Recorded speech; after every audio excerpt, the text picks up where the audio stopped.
What's up, everybody, and welcome back to A Beer a Day with TK. It's Friday evening, and Anderson is in the house. What's going on, my brother?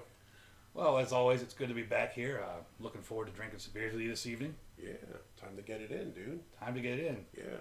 So, you've been doing this for about a year now. You're coming up on your 365. How do you think it's gone, and what are your plans? You plan on continuing doing some beer reviews, keeping the channel going? Yeah, for sure. I'll tell you this, when we started this, I probably said this a million times, this was a channel born out of frustration. In the middle of the pandemic, it was my birthday, and I didn't feel like sitting at home and doing nothing. So I decided to share some beers with the world, as bizarre as that is. And, it's actually been a really positive experience. I thought I was just going to get roasted and crushed constantly on, as it's the interwebs and nameless, faceless trolls can attack you. But, overwhelmingly, it's been really cool. We meet a lot of really cool people from all over the world. So I've met people from Canada and Australia, United Kingdom, people all over America. And it's turned into, a really cool thing. So I plan to keep going. I don't know if I'll do one every single day, but I'm going to keep grinding. It's something to do now, right? Gives me purpose in life. That's terrible, but something to do. You learned anything doing this so far? Nah, I don't know. I learned that making videos on YouTube is a hell of a lot more demanding and time consuming than I'd previously envisioned. I thought you just shoot a 10-minute video on your phone and you zip off and you're done. I didn't realize how much work goes into it. So for the people that are professional content creators, I have a newfound respect. I didn't really think they did much work before, and now even doing simple videos like this once a day for a few minutes, I realize how much work it is. So, those guys earn their money. I mean, from my side, just watching you do this, you do put a lot of time behind the scenes putting this together and doing everything. And your wife does too. Yes, yeah. She drives me places, helps me with all this stuff, and deals with this nonsense. So. You think this has made you a better beer connoisseur, beer taster, helped you learn more about different flavors in beers? It's strange. It's forced me to. I've been drinking beers, probably more years than I haven't been at this point in time. But I do think it makes you learn about things you didn't previously. Before, you just kind of drink them and you like it or you don't, right? And that's kind of it. And I use that as the premise for the channel, the thumbs up, thumbs down. But the one thing I would change is if I did it again going forward, there'd be an Because I've had a few beers where I'm like, it's all right. I don't hate it. I don't love it. But, I probably wouldn't drink it again. So I would have liked that. A middle of the road thing where, like, if somebody gave it to you, you'd accept it. Yeah. Not something you want to buy again, but not a terrible beer. The other cool thing is I think it's got me looking into just breweries in different places, styles of beers. It challenges you to drink styles of beers you normally wouldn't. So I'm a stout dude. I like lagers, Vienna lagers. I like heffies. But there are a lot of things. IPAs, number one, I don't like them. And it's kind of forced me to drink IPAs. And then I found, maybe there are some that I do like. Some I still hate, don't get me wrong. But it kind of challenges you to try stuff. Even like with the spicy beers, which I normally wouldn't touch a spicy beer. Like we had that hot blonde from Catawba Island. It was actually not bad. But, left to my own devices, never would buy that. Would never happen. I would just buy the same styles repeatedly. So you kind of, I guess you get put out on the ledge there. And you would just drink Marzen. Oh, I would if I could, right? Yeah, it's my favorite. And they're going to be back out on the shelves in about another 2 days, I think, right? They usually pop up right around my birthday, so I'm excited for that. Anyway, what's this beer here we got today, dude? This is Kolb's Farm Russian Imperial Stout. Where did you acquire this thing of beauty? Well, this beer was sent to me by my buddy Ron down in the greater Atlanta area. Him and I do beer trades once in a while. He always sends me amazing beers, and it's crazy because I'll go out on my porch one day and there's a box. Won't let me know. Just it shows up. It's an awesome surprise every time. I really enjoy it. It's like a cooler version of the Unabomber, I guess, huh? The second time I've referenced the Unabomber on a video. I'm going to wind up on a watch list now. I'm sure with your career you're already on many watch lists. So fair enough. So anyway, this here is a Russian Imperial Stout. This is from Burnt Hickory Brewing, and they're out of Kennesaw, Georgia. When I hear Kennesaw, it reminds me of Kennesaw Mountain. Landis was the first commissioner of baseball and a federal judge. I think through most of my adult life, I assumed that he was born in Kennesaw Mountain area in Georgia. I looked him up today. He was born in Ohio. His father actually fought in the Civil War at the Battle of Kennesaw Mountain and was wounded there.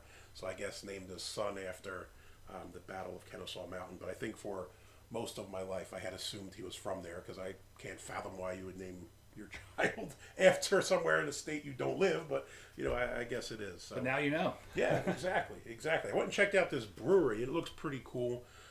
They said their beers are all unfiltered, and kind of went in and talked about what that means, that they don't go through the final, I guess, the settling, whatever the sifting process is, get the last amount of silt or whatever you want to call it. So they're kind of unique in that regard. As far as this beer, it gets really good ratings. Untapped it at a 4.28, beer aggregate a 4.22, although there was only about 8 check-ins or so. For the regular barrel-aged version of this, the aggregate rating was a 95, world class. So as this isn't barrel-aged, I expect the rating to probably be slightly lower, but still, that's probably going to be a really decent beer here. This has got a 2016 year on it, right? Yes, 2016. I'm sure it's amazing beer. We'll find out here shortly. I'll see what happens if you don't cut your finger off trying to open it. Stab myself. Listen, I actually quite like these like wax seal things, but the drunker you get, I think, the more of a pain in the ass these things are to actually get off, and they are a bit of a nuisance. I actually did some home brews and did the wax dip thing because I thought it would be cool, and it was more of a pain in the butt than it was worth. Well, I would assume it helps keep the oxygen out. Yeah, I'm sure. And it especially does especially if you're aging it, right? I mean, if this has been sitting around since 2016, you probably want to take some extra precautions you normally wouldn't. It does look neat, but it's a mess to open. Yeah, you wind up with this stuff all over your house, right? Now, let's pray to God that this doesn't blow up everywhere. This isn't going to work. I'm going to have to cut this off. Still waiting for you to cut your hand off with that knife. I've got insurance that I can teach with 4 fingers. Did the Boy Scouts teach you how to cut beer bottles open like that? Policing did. All right. This is just that church team. We got it off. There we go. I have to peel this off later to see if there's anything on the cap. It looks like it's just black or I think it's just silver. a plain colored cap, Yeah. but I'll cut the I can wax smell off. that already. Oh, yeah? Yeah. Let's give it a shot. See what we got. Well, the initial whiff from you opening the bottle was very boozy. Well, this one is 13% ABV. That's black. 13% ABV, 50 IBUs. This is black as the night sky here, as my wife has pointed out. Quite a dark beer. But, I mean, Russian Imperial Stout is kind of par for the course. You get the last bit that has whatever floaters are in there from the unfiltered beer, my brother. All the yeast and bacteria. Yeah, all the good stuff, right? So color-wise is what you'd expect, right? That's black. Like dark as night. Yeah. The head, you got about a thumb's width of kind of nice frothy, dark brown kind of head there. It looks good. not dissipating at all. No, not at all. Let's give this a smell. You pick up the booziness. You know, when you first opened it, the boozy smell really hit me. But now, sniffing it, it doesn't smell as strong as it did when you first opened it. You still pick it up. It smells like almost like a. I know it's not a cask aged one, but it almost smells like that, like bourbony kind of smell or something. I'm guessing maybe because of the high alcohol content, there is that little bit of headspace in the top of the bottle, and that must just fill up with some alcohol vapor that really pops off when you open it. Yeah, I mean, you pick up roasted malt. Not really getting any kind of coffee smell, which is good. I don't really dig the coffee smell in them. I do. I dig the coffee. I prefer more like the chocolatey ones than the coffee ones, but that smells all right, man. You ready to give this a shot? Absolutely. Been looking forward to this beer. Cheers, bro. Thanks for bringing this one out. Yeah, thanks to Ron. Thanks, Ron.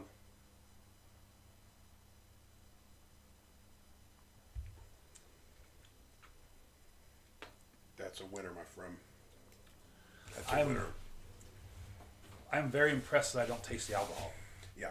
I think when you obviously when you drink it, this is a heavy beer, right? I mean, it's 13% Imperial Stout, nice, thick, rich, heavy beer.